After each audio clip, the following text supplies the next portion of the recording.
your holy name.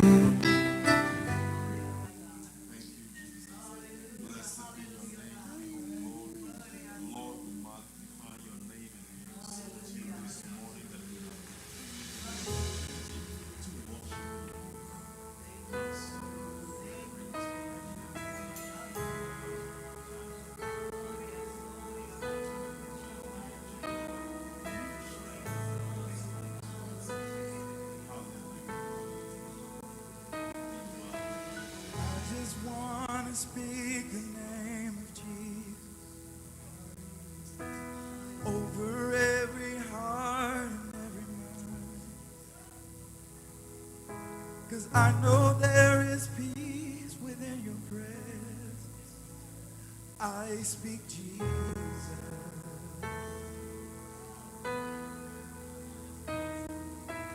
I just want to speak the name of Jesus till every dark addiction starts to break, declaring there is hope and there is freedom. I speak Jesus, 'cause your name is power, your name is healing, your name is life. Break every stronghold, shine through the shadows, burn like a fire.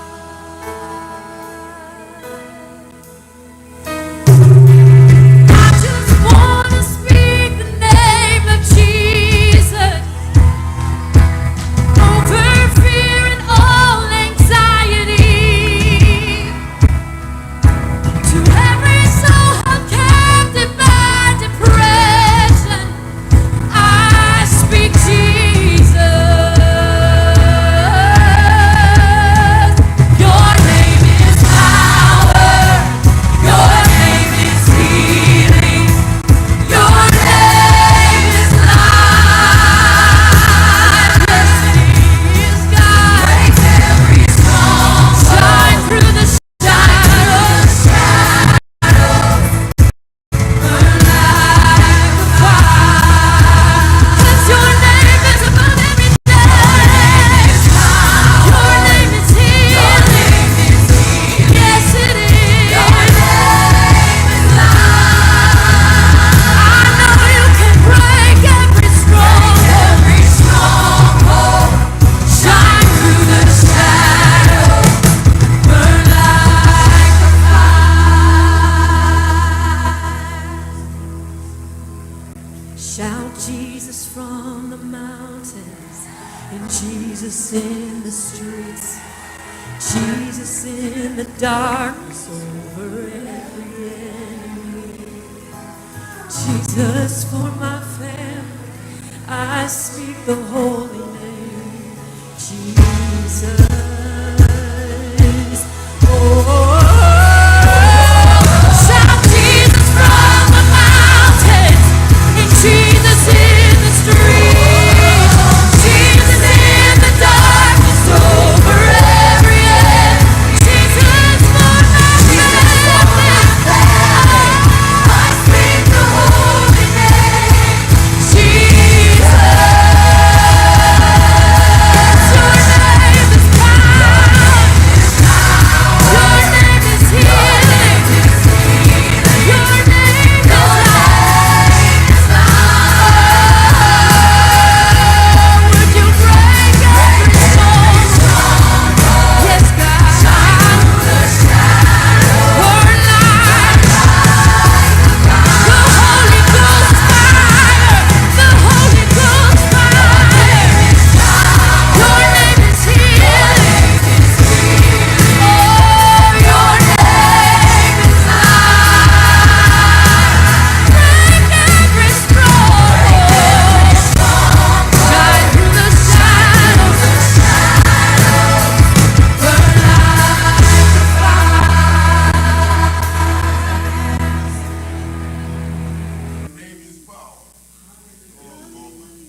praise and forever to your name.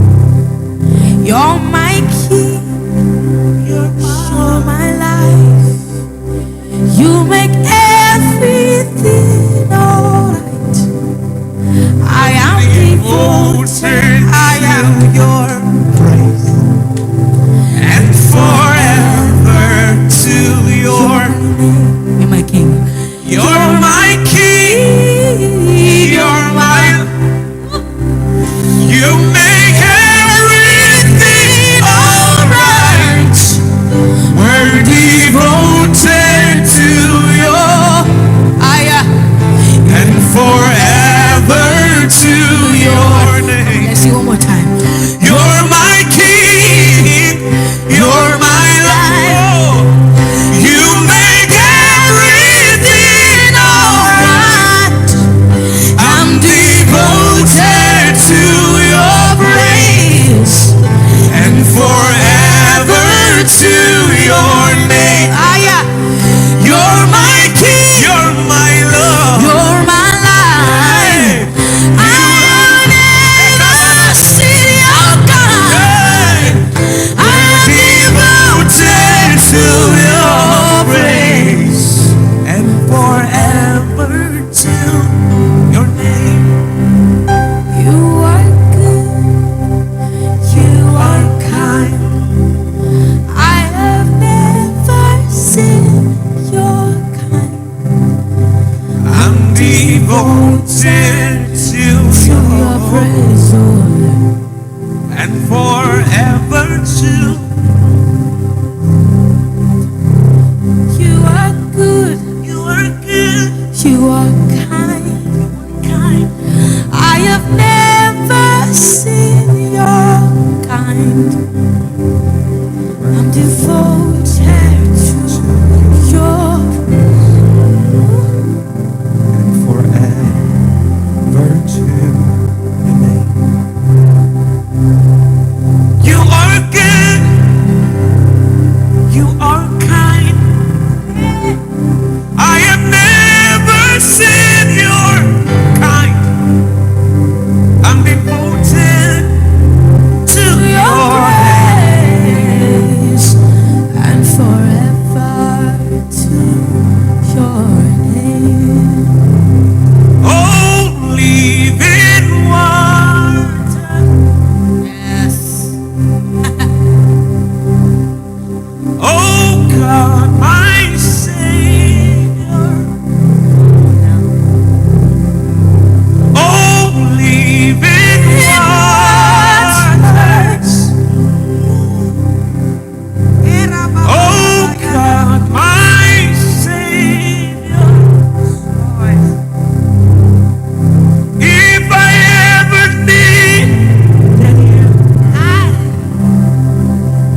If I ever needed you, I need you now.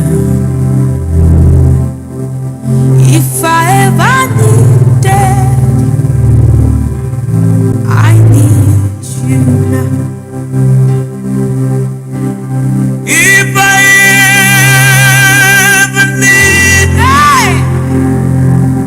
I need you now.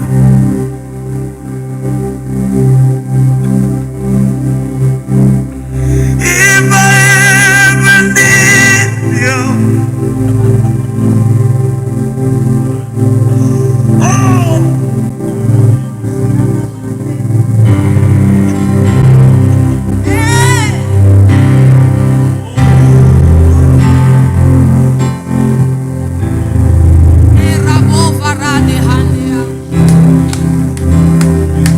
If I ever needed you, I need you now.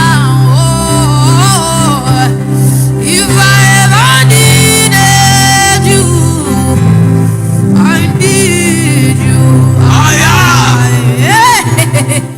If I ever needed you, I need you more than ever now.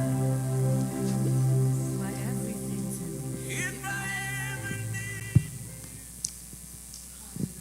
Father, we say this morning it's good to need you. Lord, the only thing we're afraid of is if we didn't need you. Hallelujah. It's good to need you. Thank you, Lord, for your presence. Thank you that you come. So faithful, so amazing, such a beautiful God. You inhabit eternity, and yet you come and visit, help us, heal us, change us. Hallelujah. Thank you, Lord. Thank you, Lord. Thank you, Lord. Thank you, Lord.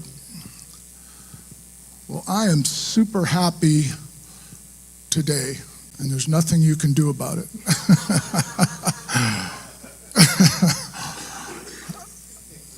Well, I'm also excited because we have a brother with a good name that's here this morning, Silas. And I told him today I'll be Paul, just for today. But we have a long history. We go back all the way to about 2 o'clock yesterday. We talked for about, at least 45 seconds.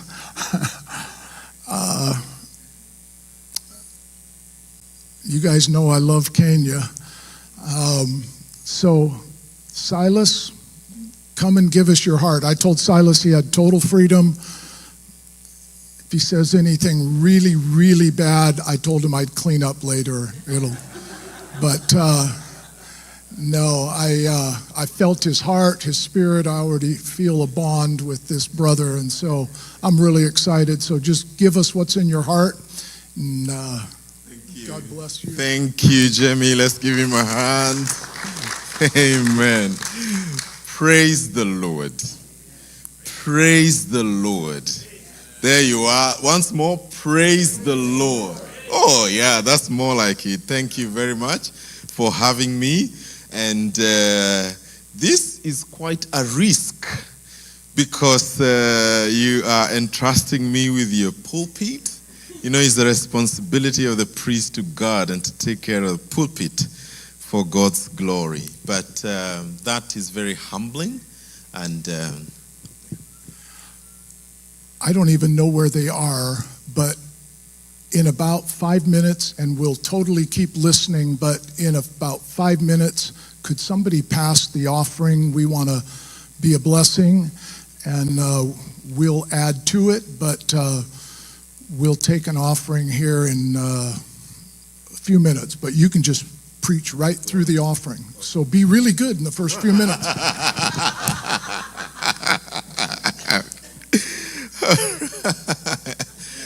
So I would like to share from God's word. But before I do that, I think it's important to just help us to appreciate our context, where I come from, back in Kenya and in Africa. How many have been to Africa? Yeah? So you got some work to do there. Yeah? So we love visitors. But I want to say this. I'm a student of the Bible. And I'm also a student of church history. Okay, before I get there, so my name is Silas, Owiti. Okay? Owiti. Do you want to go with me? Owiti. Oh, you got it, yeah? So if you came to Kenya, you wouldn't struggle to pronounce my name. And I'm born again. I am married to one wife. You know, there are places where people have more than one. So one wife, we have known each other for more than 20 years and been married 14 of those. We have been blessed with 3 children. Sometimes I say 4 because, I'm trying to, and if she's watching, honey, good. Yeah, so, but 3 boys, energetic boys. Wesley is 12, Paul is 10, and Jonathan is 6. And they send their greetings. Do you receive them? Or how do you receive them right around here? Yep. Good. Thank you. And I'm a pastor at a church called Christ Center. It's located in Nairobi, Kenya, just about 20 kilometers. That should be about, 12 miles out of the city. And I've been a pastor for 16 years now. And the first 11, I was pastoring under another pastor who then, after that period of time when I requested to be released because I felt God prompting us to plant a church, we planted a church 5 years ago. And it's not too far from our mother church because we are good friends and we continue to work together. Our church has grown and we thank God for that. Still a small church. We are about 300 of us. And our church is located just next to a university, so we have lots of students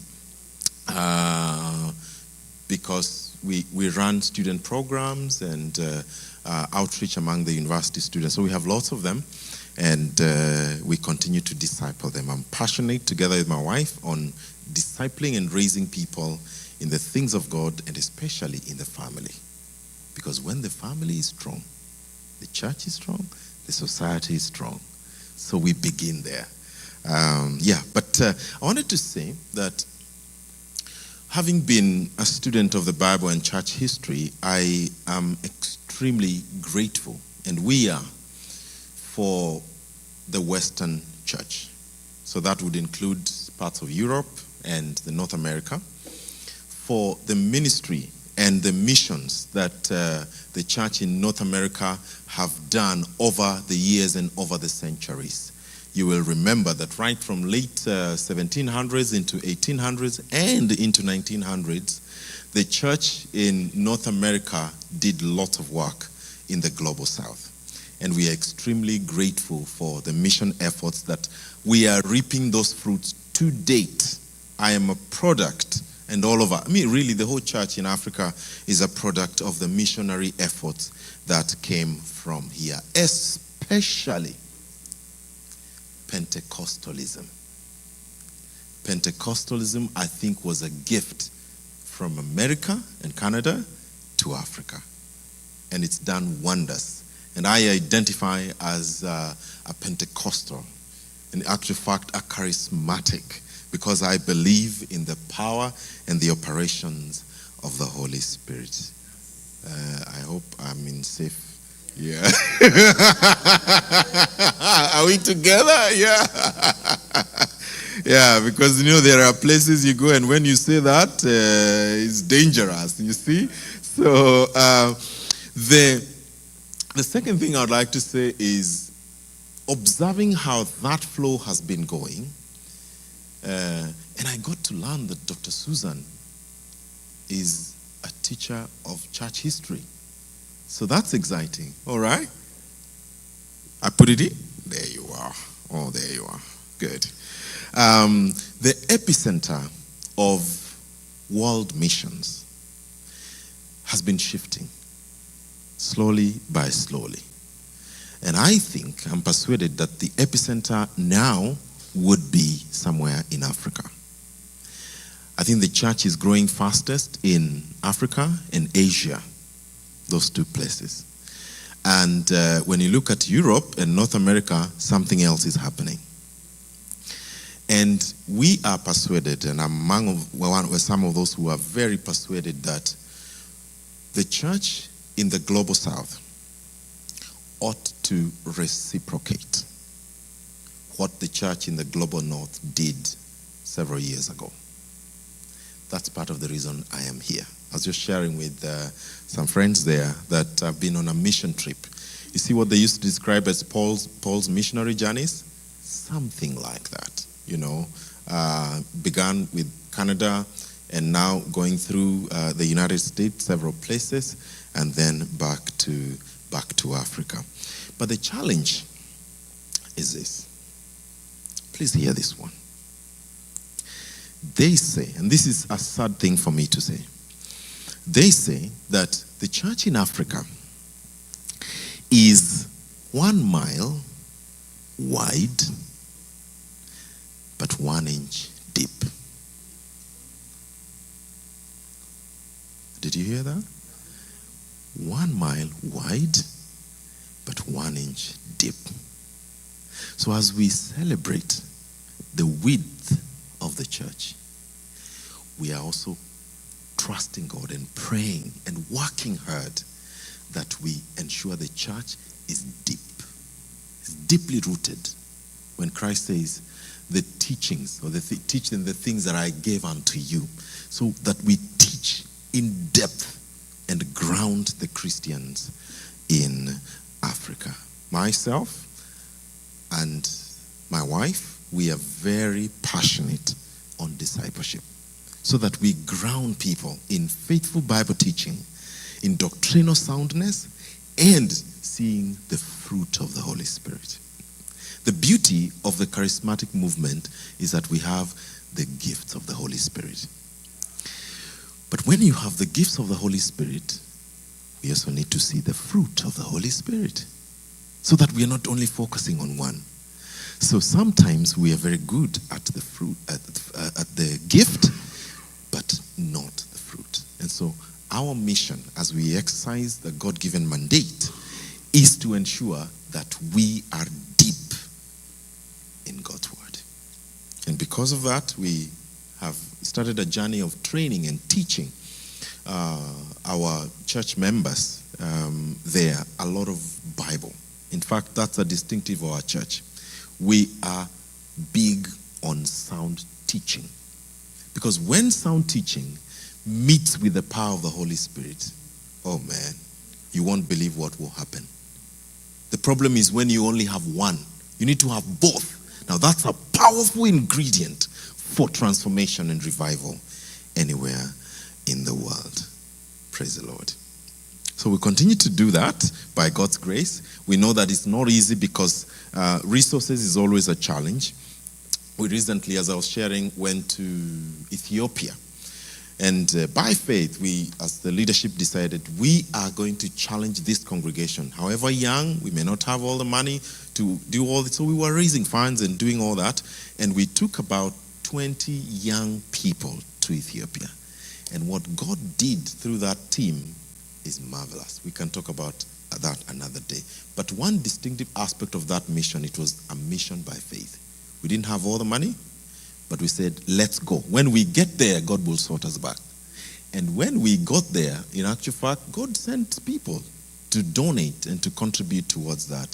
So by the time we had 3 days to going back, now we were able to book the transport and everything that needed to be there. And so keep praying for us, but also, and I like what Pastor Jamie is doing, because he's also passionate about teaching God's word, that when God allows you to reach out to the body of Christ through the materials on Bible teaching and just empowering people as far as raising faithful Bible teachers is concerned, Please help us, because we need that. Praise the Lord. Amen.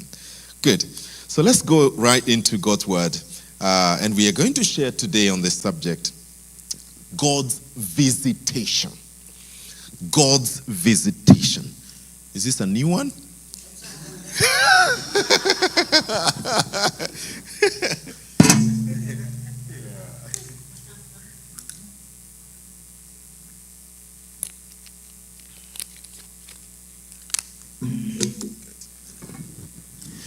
God's visitation. So when I was invited here, courtesy of Dr. Susan, I don't know whether the name Shoemaker is her real name, but I saw her somewhere on YouTube.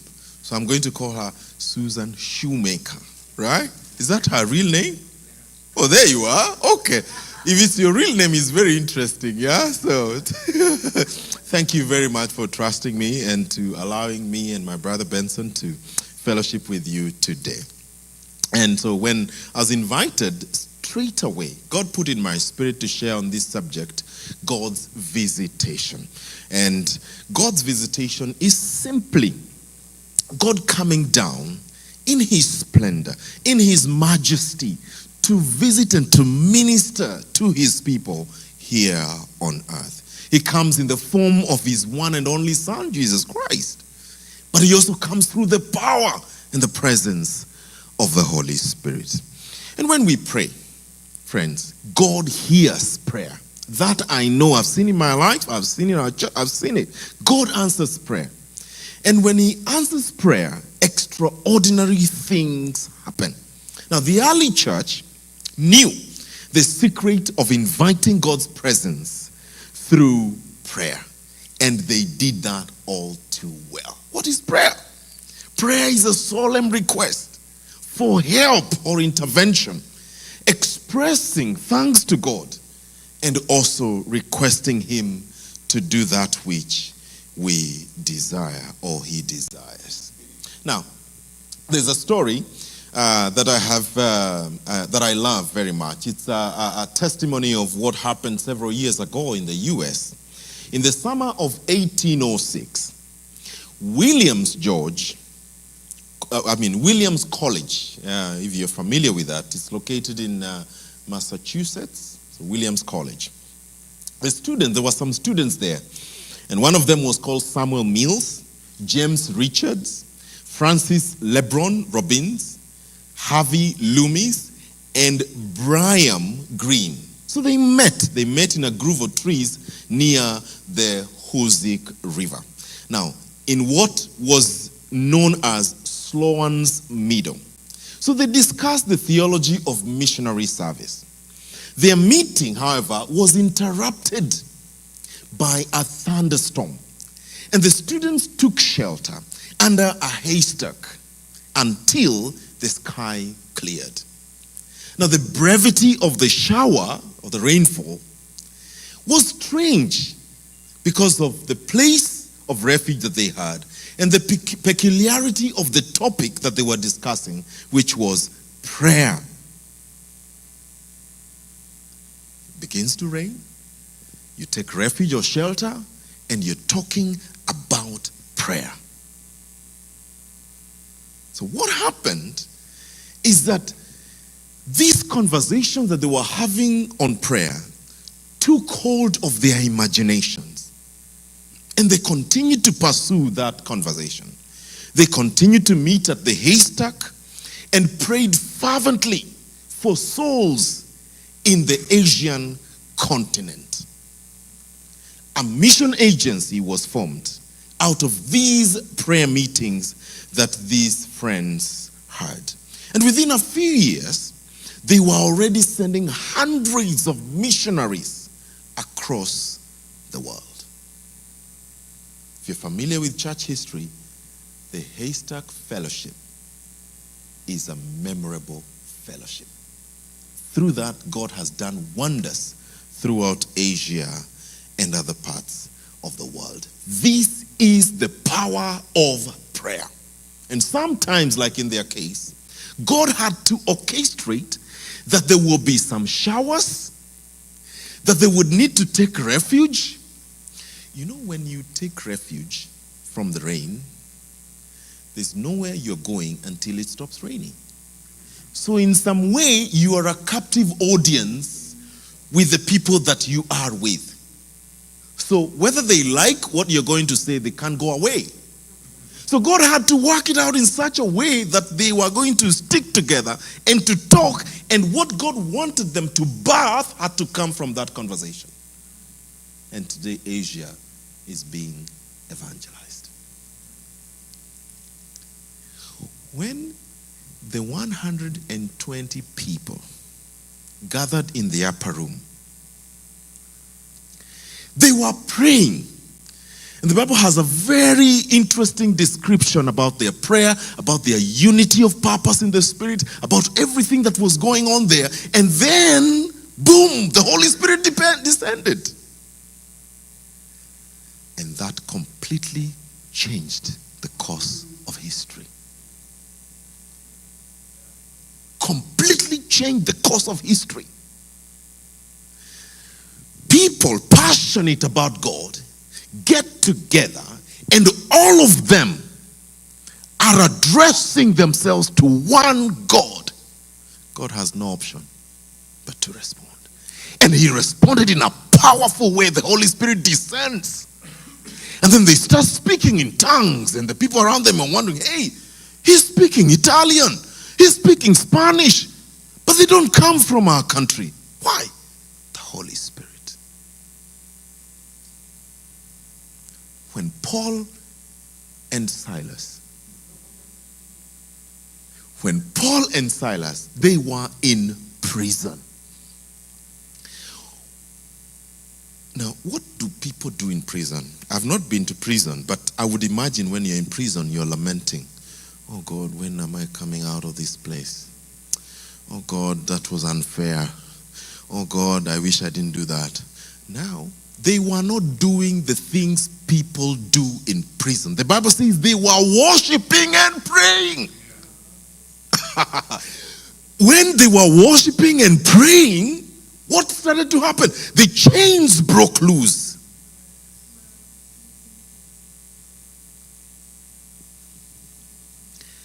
When you give yourself fully to prayer and calling on the presence of God, he stops that and says, I have to rescue my son, my daughter. And that's what he did for them. When the church in Antioch was praying, Acts chapter 13, they were praying. You know, all they knew is when we pray, God responds. And he expects us to pray. And when they are praying, they're calling on the name of God. Do you know what? The Holy Spirit comes and says, hey, set aside for me Saul and Barnabas. Do you know they didn't go to a board meeting?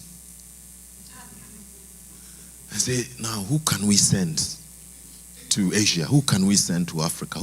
The Haystack Fellowship did not go to a board meeting and say, now according to our strategic plan, we need to form a mission agency. No. The Holy Spirit was their strategic planner. So the church in Antioch is praying, and the Holy Spirit, it comes with clarity. Set aside for me Saul and Barnabas. And that simple act of obedience to the voice of God and the call to prayer, and then secondly, to setting aside, because they prayed and commissioned them. Commissioning these two brethren changed the course of history. Clearly, you can tell, if you want to change the course of history, you already know what to do. Prayer. Prayer. I have been a leader for a long time. I am very keen on administration and management. When our church turned 5 years last month, I led a process of coming up with a strategic plan for our church. But I know that strategic plan is not our lifeline. I don't know whether you get me. It will help us to, build unity and speak in one language, go towards the same direction. But then, the Holy Spirit ought to confirm and say, yes, like now we want to plant several churches. We didn't say where. But the Holy Spirit, I'm sure he will say, plant it in location X. So that you don't start saying, no, that location is not, is poor, or that location doesn't have people. No. When the Holy Spirit speaks, you go. You know, my coming here is an act of faith. I did not know I will be at the Well Fellowship on 22nd of October. I did not know there is a man, a tall man, who exists in the name of Jamie. I didn't know a man like that. But now I know him. It's an act of faith. Now I did not know that I will meet passionate brothers and sisters like you here today. But it's an act of faith. You know, some of them will ask me at home, so what are you going to do? And then I say, I'm going to share the gospel. Oh, so where? And I say, I don't have the fine details, but I know I'm going to share the gospel.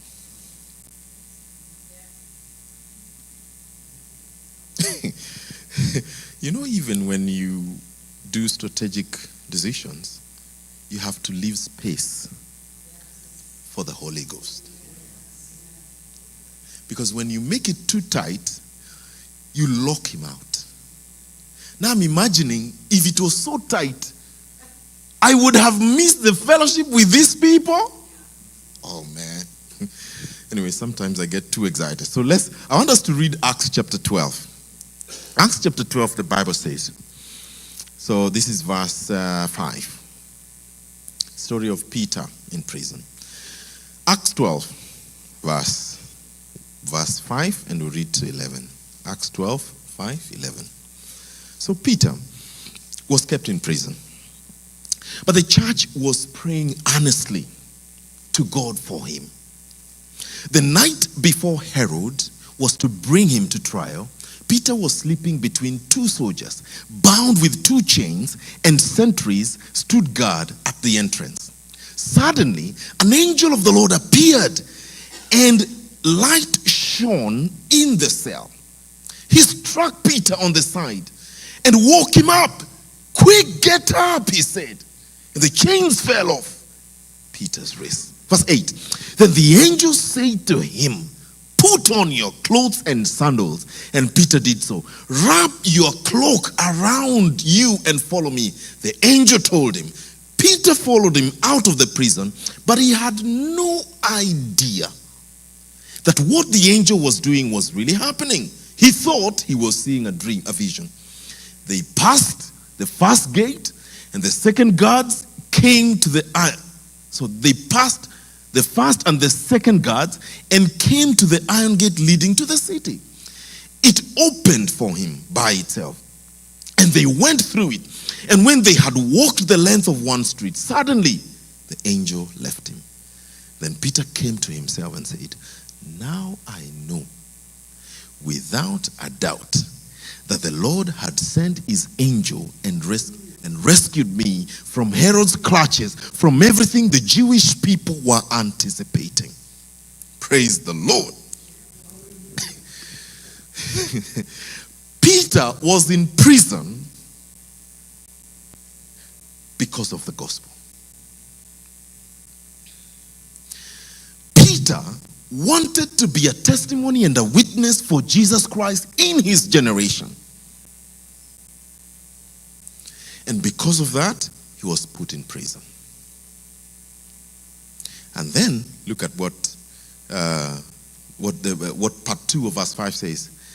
But the church was earnestly praying to God for him. The church was not writing letters to the authorities. The church was not plotting a prison break for Peter. The church was not lamenting and crying amongst themselves. They were praying.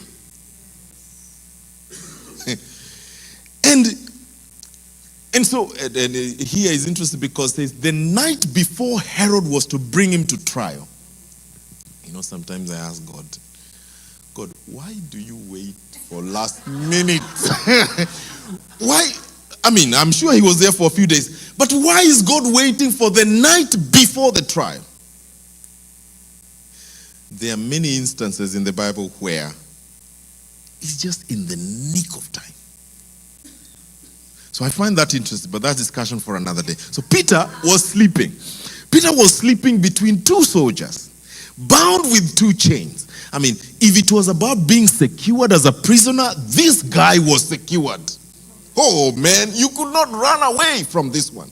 But then suddenly the angel appears. Now the angel here is God. All right? I'm sure you know that. God appears. And when God appears, he shines a light into the cell. And then he strikes Peter on the side and then, get up, get up. And when that happens, you did not need a key to go and open the cuffs. You don't need anything. They just fall off. Now, you know when God appears, it's not the human systems. Those human systems stop to operate. Now it is the divine systems that operate. But you know, sometimes we forget that. Because we have lived on earth long enough, we are more used to human way of doing things. You know, the doctor said, this thing, I can't be treated, I can't heal. Because they have statistics over the years that if you've been diagnosed with this one, then definitely this is the situation. Now that's a human way of looking at it, and it is not to disregard that. God gave us minds and ability to be able to do that. But then he also is telling us, leave some space for faith. You know faith. So let me illustrate. Faith is, let's say your budget is $100, okay? So the money you need is $100, but the money you have is $60. So faith is anything above $60. I don't know whether faith is anything else above. You say, God, I have this one. Anything else, it's you. If you will, I will go. Now that is faith. So in this case, everything else, say maybe my lawyers will come and they will put an appeal case for me, blah, blah, blah. All those things are human systems. So sometimes we pray with that in mind. But I'm here to encourage you, when you're praying to God, leave it open. Because he would surprise you. You know, the other day we were sharing, Federal Way, we were sharing on the life of Abraham and Sarah. Now, when you are a woman and you're within the age of childbearing, when you're praying, God, give me a child, that's still faith. Oh, she's laughing, you know what I'm going to say? So, but when the Bible says that she was over the age of childbearing and you still get a child, that's faith. So that's what I mean here. Now that's faith. And so when this man, and it's interesting because this man thought, hey, I know I've walked with God, but what is happening in this prison today, I have never seen anything like that. That's why the Bible says that he thought he was having a vision. He's doing it, so he said, get up, he gets up. Put on your clothes, he does that. But then he's saying, these things never happen like this. I can see this soldier is still asleep. But this one is still asleep. They really, and I'm the only one. I'm putting on my clothes, they are not waking up. Now this must be something else. Put on your clothes and sandals, and Peter did so. Wrap your cloak and all those things. Then Peter is following the angel out of the prison. And they say, so they passed the first and the second guards. I wish I was there because I'm imagining. So, guards are not supposed to sleep. And I'm suspecting these guards were not sleeping. Okay, we are not told in the Bible, but then the guards are standing there and you're passing and they are doing nothing about it. Oh my goodness. So he passes that gate, and then the other interesting thing is, as he's approaching now, in the US, you have all these doors that when you're approaching, it opens. Okay? I think those may have been the doors they had in this prison. No. So they come and the door is opening. And Peter, I'm sure he's saying, when I was being taken out of the prison last week, this door, I remember they had to really open it. But today, it's opening by itself. Now, it was not in the 21st century, so they didn't have all these sensors, That is the Holy Spirit. Maybe the manufacturers of that sensor, maybe they borrowed from the Holy Ghost. You never know, yeah? So, anyway, a long story, but in verse 11, no, even before that, he gets out. When he's totally free, the angel leaves. Why did the angel leave?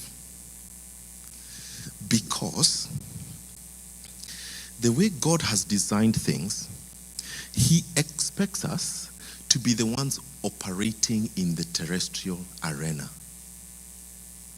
Angels and himself operate in the celestial and the heavenly arena, heavenly places.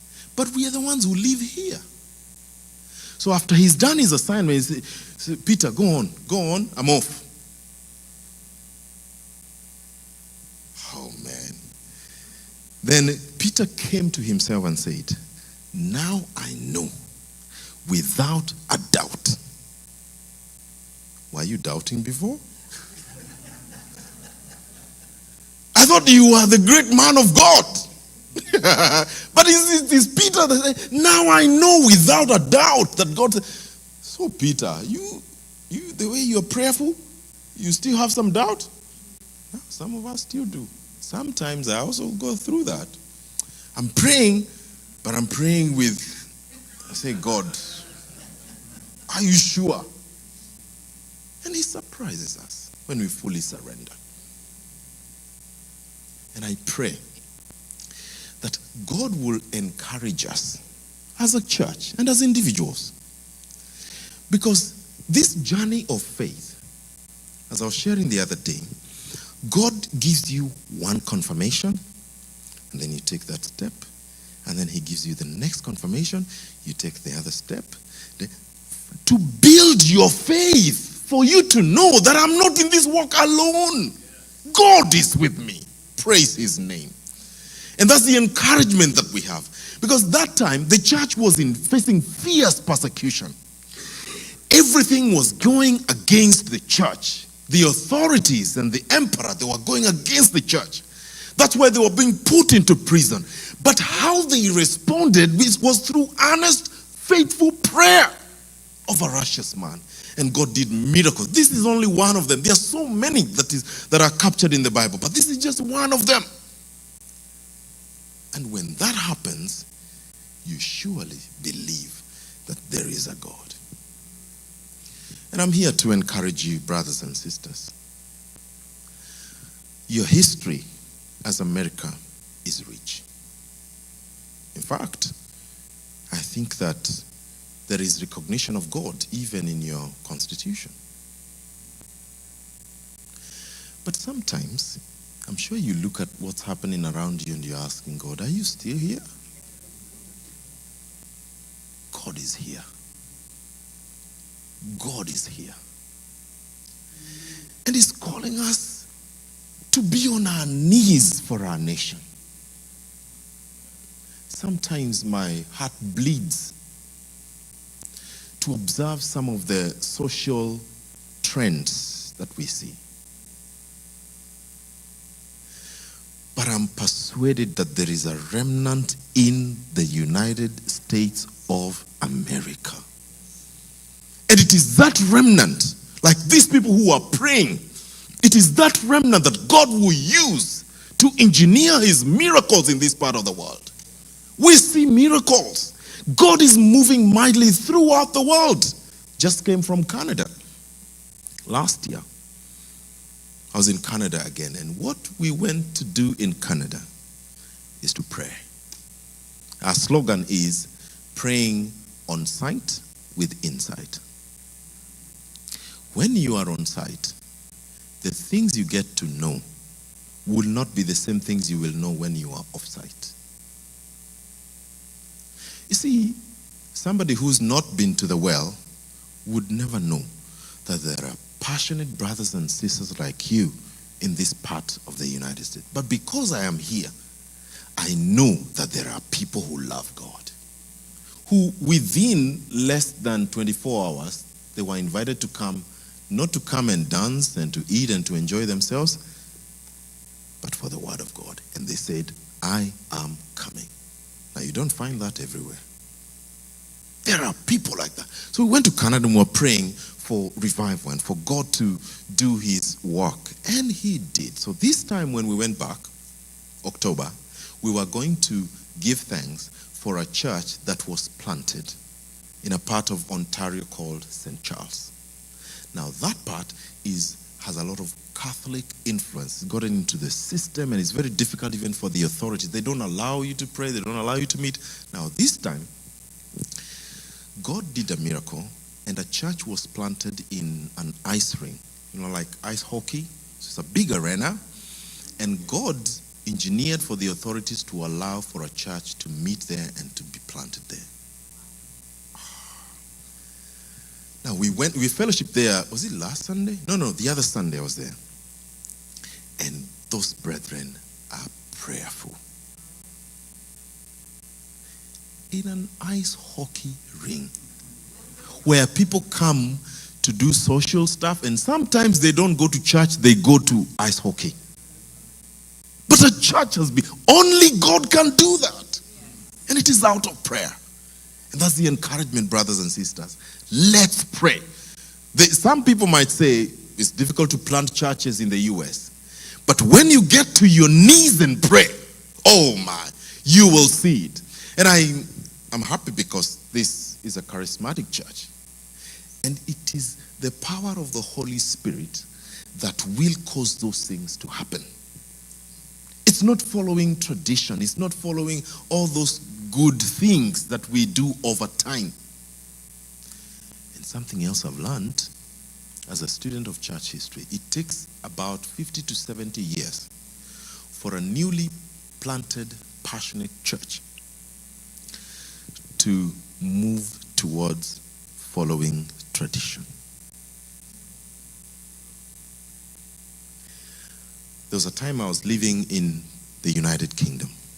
I was doing ministry there with a Methodist church. So they were very keen to help me appreciate their history. Methodist church was begun by John Wesley. That's why my firstborn son is called John Wesley. John Wesley, in the late 1700s, was charismatic. Oh, man. Oh. But after his death and everything after, the things that you have of the outfit that he left are very different. It's only a matter of time, but I pray that God will help us as God's people. As we draw to a close, I would like to illustrate this passion for God and for his word and for his presence and for the Holy Spirit through the life of one woman that I love very much. Is called Hannah in 1 Samuel chapter 1. Hannah was in a marriage setup that was not easy. Okay, on one hand it was not easy, on the other hand it would have been easy. Easy in the sense that there were two wives, but her husband really loved her. Now the love of a husband to a wife, every woman would want that. And so she had it. But it was not easy, because her co-wife was making life difficult for her. Why? Because she did not have children. She was not able to conceive. So the Bible says in verse 9 of 1 Samuel 1, once when they had finished eating and drinking in Shiloh, Hannah stood up. Now Eli the priest was sitting on a chair by the doorpost of the Lord's temple.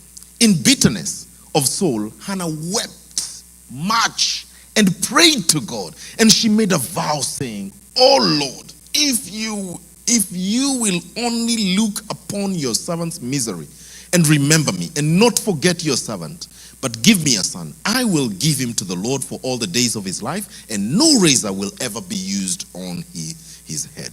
Verse 12. As she kept on praying to the Lord, Eli observed her mouth.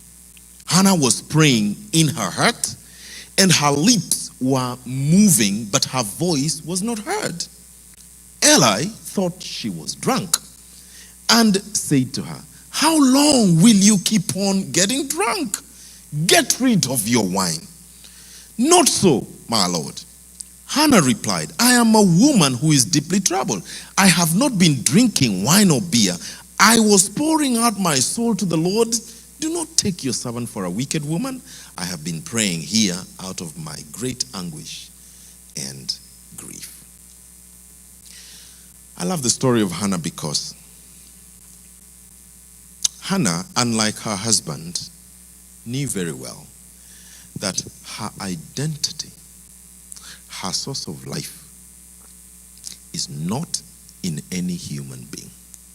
At one point, the husband asked her, "Am I not worth more than 10 sons to you?" I think this man had a lot of self-esteem.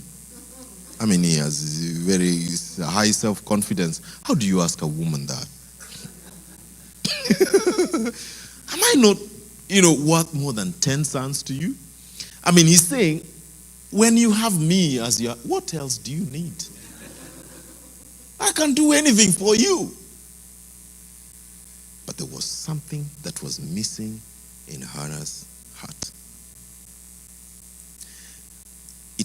It expressed itself in form of a baby, but I think it was something different. I think it was a deep, intimate, extraordinary experience with God that would express itself in form of a baby. Why do I think so? Because the Bible records that when the baby was born, Hannah took the baby, went home. The baby was born at home. So after the prayer, they went. Baby was born at home.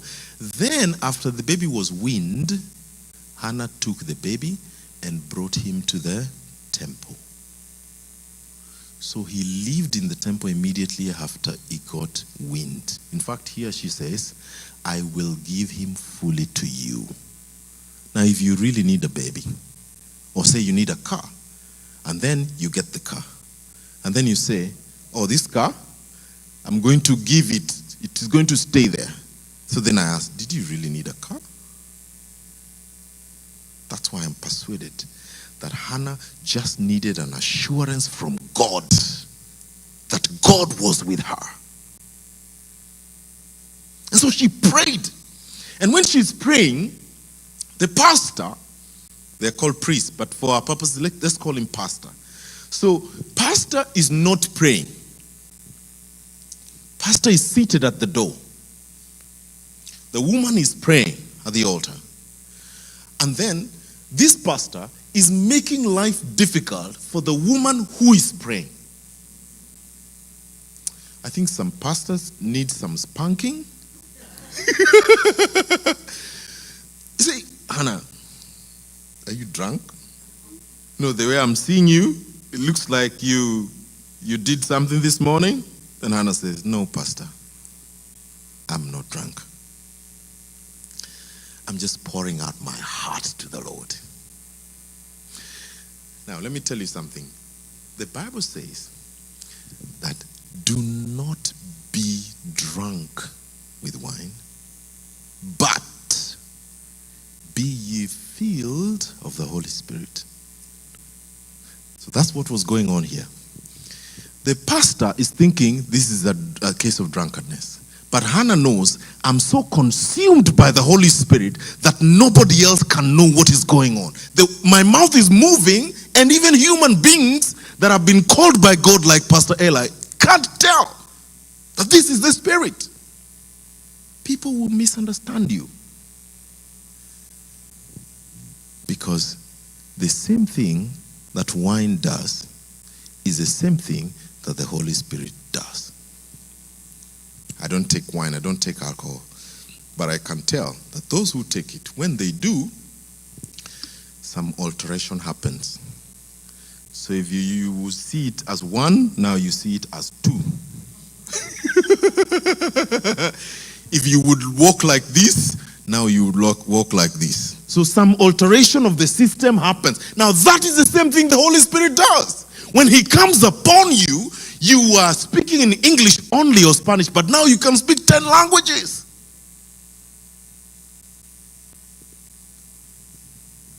That's what happened to Hannah. Now, this same man who had a lot of self-confidence, do you know what God does to him? We didn't read that, but later on, when Hannah has prayed, when she first went in, her countenance was was sad, okay? But after she has prayed and she has gotten her breakthrough, she had a lovely countenance. And then the pastor now says, let it be unto you as you have prayed. Gives her a blessing.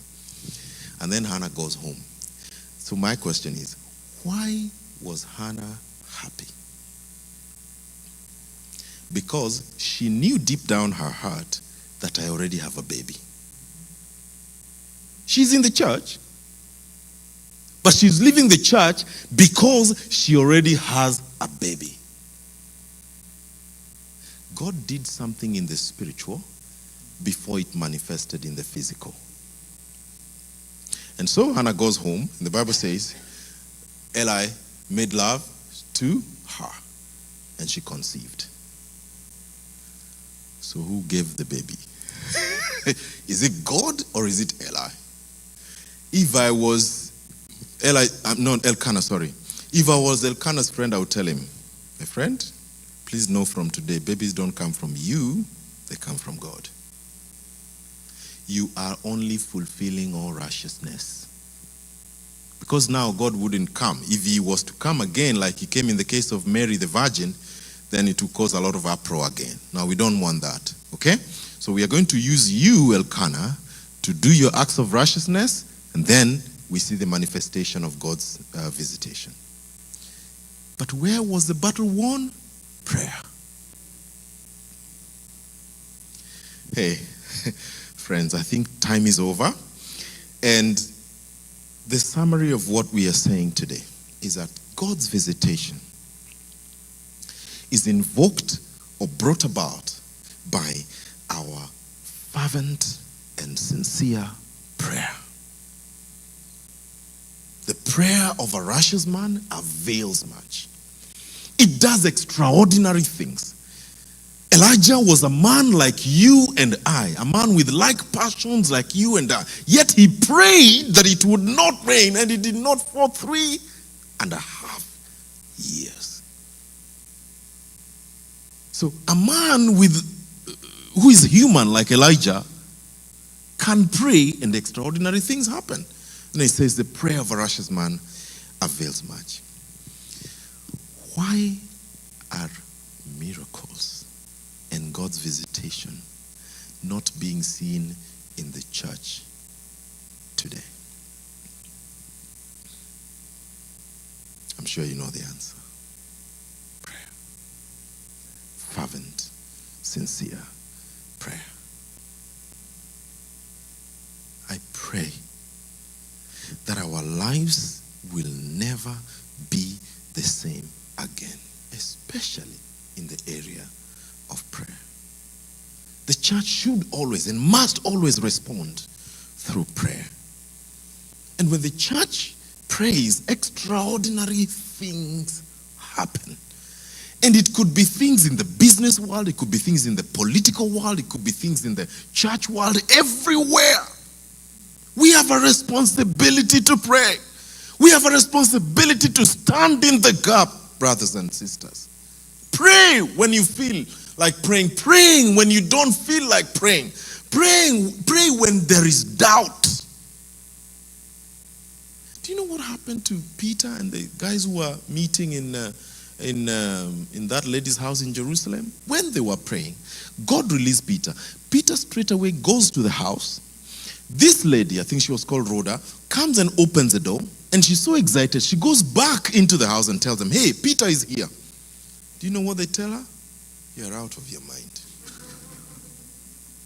How can Peter be here? Now, see the paradox of these things? So, weren't you praying for Peter's release? Why are you doubting?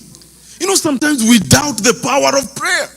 We pray simply because we need to pray, but we do not believe that when we pray, things happen. May our prayer life be different, brothers and sisters. Let's rise on our feet as we respond to God's word. And I pray that whatever issues and situations that we are dealing with as a congregation, as families, as individuals, that we will win that battle on our knees as we stand in the gap, as we pray and call on the name of the Lord, because that is the secret of God's visitation. Lord, we thank you this morning, this afternoon actually. We are grateful, oh God, that you have taught us, you have brought your word with clarity. And Father, as we conclude our session here today, we pray, oh God, that nobody listening to the sound of my voice, whether here or online, Father, will live the same way as far as their prayer life is concerned. Lord, we pray for your visitation as we keep calling on your name. The Lord, we will have extraordinary experience with you, oh God, that in the place of prayer, we will meet with you. Lord, your visitation will be real and active. And I pray for the Well Fellowship. Lord, you have a reason and a purpose for which this wonderful congregation exists in this community. And Father, I pray that the impact of this fellowship or this church will go forth, not only in this area, but to the all of the United States, to the all of the world, and to be a blessing and a source of refreshment for the church of Jesus Christ, but also for the rest of the world, Jehovah God. May you give them the strength, may you give them the vision, the passion for the lost, and to help and stand in the gap, Lord, that our world will be saved. This is our prayer. In Jesus' name. In Jesus' name. Amen. Glory to Jesus. Hallelujah. Thank you. Thank you for allowing me to share God's word today. May the Lord richly bless you. Amen. You may have your seats as we invite Pastor Jimmy to come forth. Amen.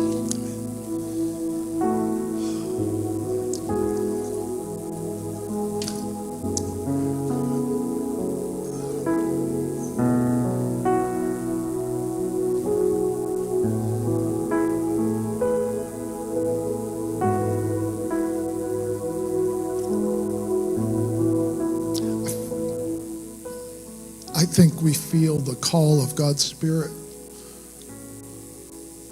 And I do think, I felt for a while we're kind of at this Y in the road, that the road to the left is good and we can accomplish things. The road to the right is the miraculous and the breakthrough and all the things that are in our hearts and our spirit. Thank you so much.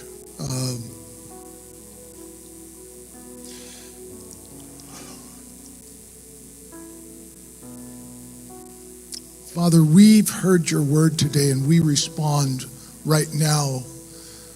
And we choose not to let any of those birds of the air just carry it away. That was good. That was good. But Lord, we want to say, let it pierce and go into our hearts. We feel your call to wait with you until heaven opens. Hallelujah. Hallelujah.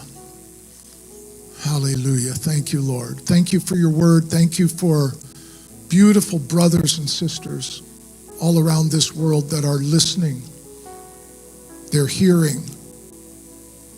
And we thank you that the best is yet to be. Hallelujah. Amen. Silas, can you come up? I feel like you've ministered to us. Can we have some of you come up? I'd like to pray for Silas and their church and what God wants to do for them.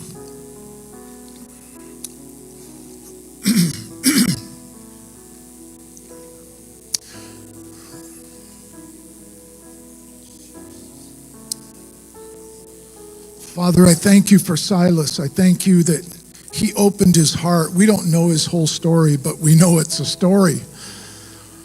And so, Father, we pray for him today. We pray the power of your Spirit, that river of life, will actually carry him the rest of this trip while he's here in our nation. And God, I pray that it won't even be like he has thought or expected, but somehow there'll be cracks and breaking and like that thunder that sends the churches he goes to under a haystack, oh God. May there be a voice from heaven, not just through him. And we pray for his church, Lord, protection, build a wall of fire around it and inside of each one there. And we thank you that he came and presented your heart to us today, Lord. And so we pray blessings on his wife, his children. Lord, teach them that they are your sons and daughters, not just pastors. Cause them to have a supernatural rest and peace that the ministry cannot eat away at the edges, but that they will be able to wear both hats of a son of God and one who ministers, a priest. Hallelujah. Hallelujah. Any of you want to pray?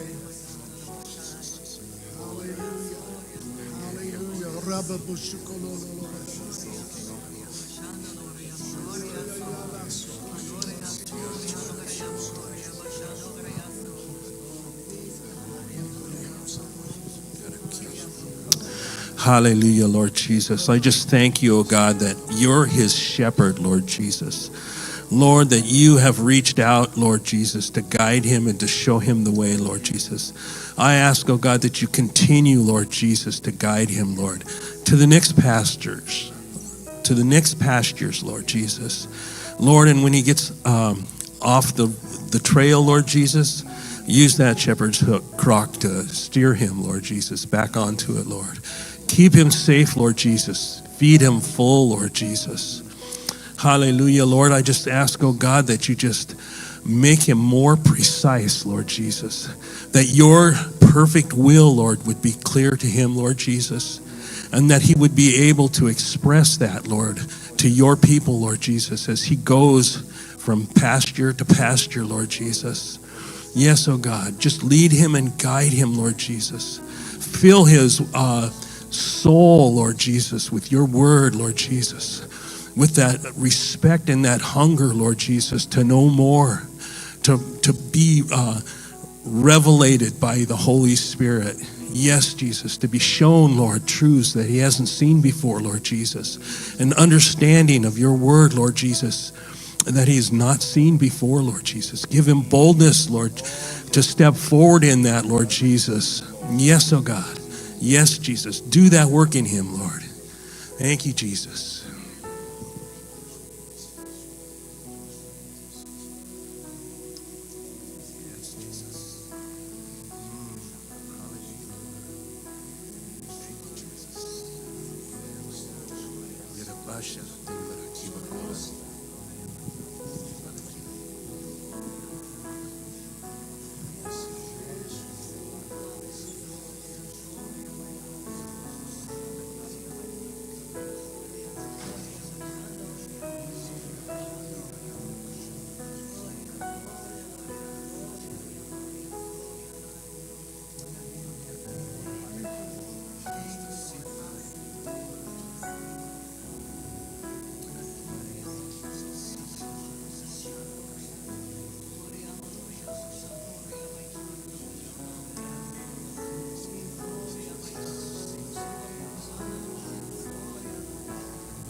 Hallelujah, Jesus.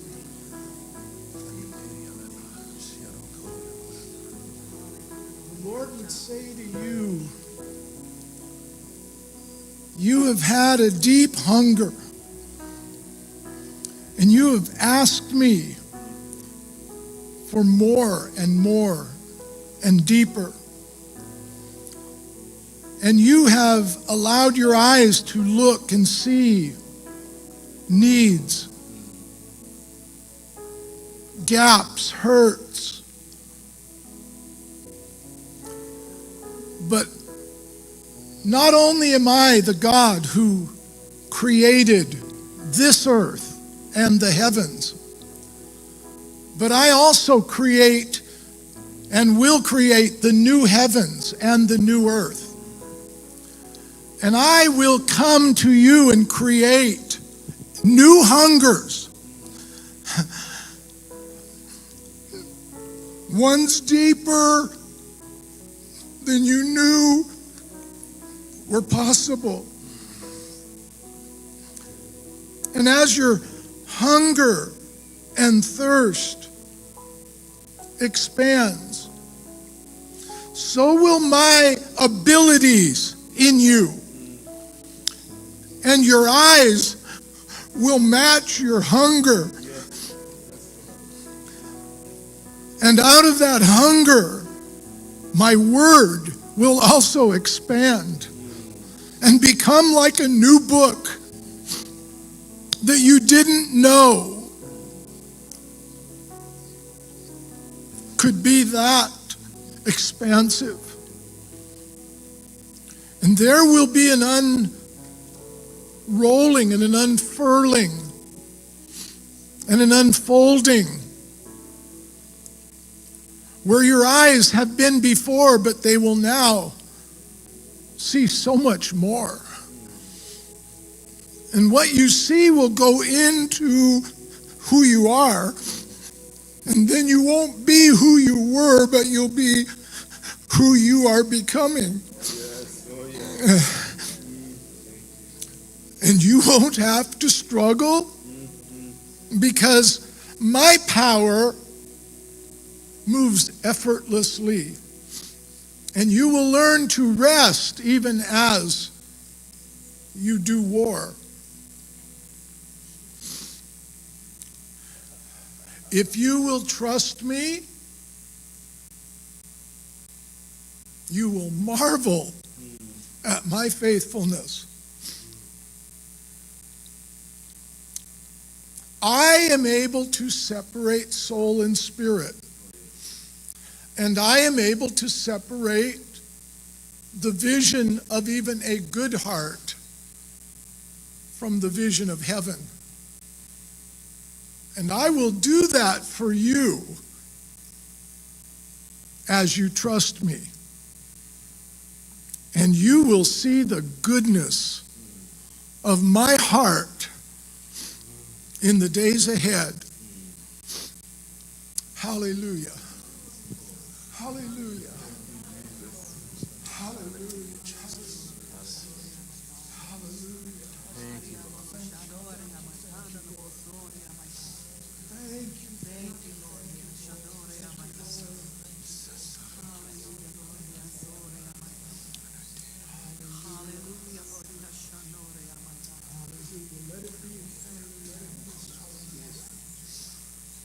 Yes, Jesus. Yes.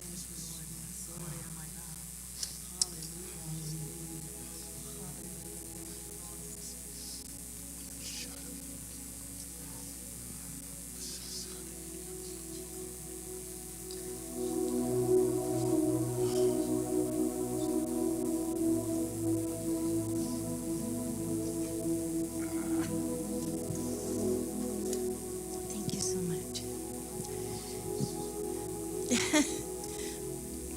Thank you so much.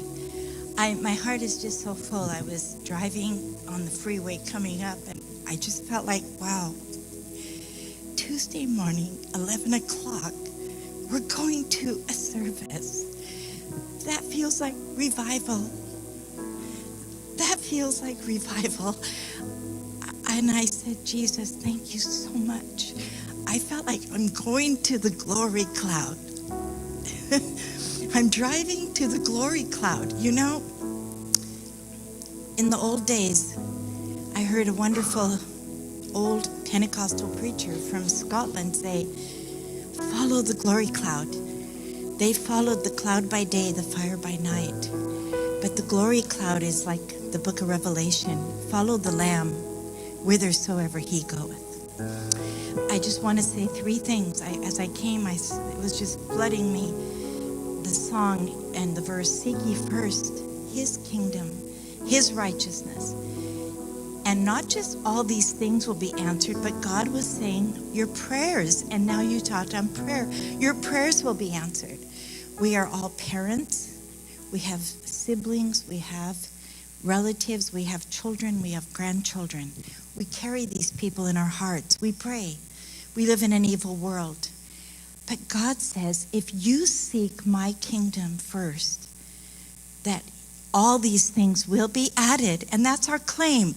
And I just felt like he wanted to say that to all the people that have come today. And that the blessings of God's promises are true, they are sure. And then it came to me. It's the secret prayer that he will reward openly. And then that's what he gave me as I drove. And then it came to me also. When you use your gift or talent, whatever it is, it could be singing, it could be playing an instrument, it could be doing a good deed. You are literally, when you are worshiping God, you are literally helping other people connect to God. That's what you do. By showing love, by coming and praying, we're helping people connect to God. And I just thought, you know, Jesus, I've been praying a lot, like all of us, for the election, and the Lord gave me a prayer that I feel so good about. I've been saying, God, would you send the angels to protect the vote? And I thought, as Jamie and everyone's calling us to prayer, we just need to go to prayer. Collect others in your home, in your heart, in your church, wherever. Just pray through with love. And as Jamie said, I liked what you said, Jamie, the prophecy. You can be at war, but you're at peace. You're in the greatest peace in the circle of God. Okay, as I was coming, a song kept rolling in my head. I think you know it. I just want to sing it and join me. I haven't sang this for years, but I love this song, and I think it's the key to peace. It's Jesus be the Lord of all. We can just maybe close with that. Do you know that? Oh, what one? Jules? Would you sing Set Your Heart on Things? Oh, Jules. Okay, sure. We don't have a piano hooked up. But Okay, I'll just sing it. that I would be can. lovely. Thank you. By the way, some of you don't know, this is my big sister. So I can tell her to do. This is a song she wrote about 50 years ago. Really, in the 1970s. I wish we had a piano. Well, I'll tell you that this song is a weaving of 13 portions of Scripture. I love the concept when God calls his children his jewels. And to be a jewel, Jew means praise, El means God. So to be a jewel is to praise God, to be a worshiper. And that's what we are here. And so God, I prayed for this song, and you know, it just came. And my son Sam, who is a very good violinist, he said, Mom, those chords, they're so beautiful. How did you find those? I don't know. They came directly from the Lord. I've never really written a song with this kind of chordal progression, and it was from the Lord. So it's for you. You are his jewels. And jewels go through really hard places. The diamond is buried in the earth in obscurity for years. No one sees it, but it's being prepared. And when it's time, it comes and it sparkles. And it comes from Africa. It's the hardest stone. And the ruby means comfort. The emerald means hope. These are biblical. My sister went to Israel, and she learned that the 12 stones on the priest's breast, that he wears, that's where we get our birthstones. And I didn't know that until then. But he would go in and carry the whole children of Israel on his heart to the Lord. They were represented by jewels. So, okay, let me try this with no music. Okay. Set your eyes on things above. Lay not your treasure here, for his winds will blow the chaff when golden wheat appears. Soon our Lord is coming to make up his precious jewels. With fair-colored stones he'll lay a palace where he rules. Sapphires for foundation, agate windows from his throne, swinging gates of carbuncle, bordered in pleasant stones. A crown of glory he shall wear, of beauty diadem. Lively stones are fitly framed in gold with sparkling gems. The amethyst of temperance leads the diamond conquering strong. Our King, his crown, it's glowing, growing, sing the victor's song. From every kindred, tongue, and land, his jewels of varied hues are gathered to a throne above, where Jesus reigns and rules.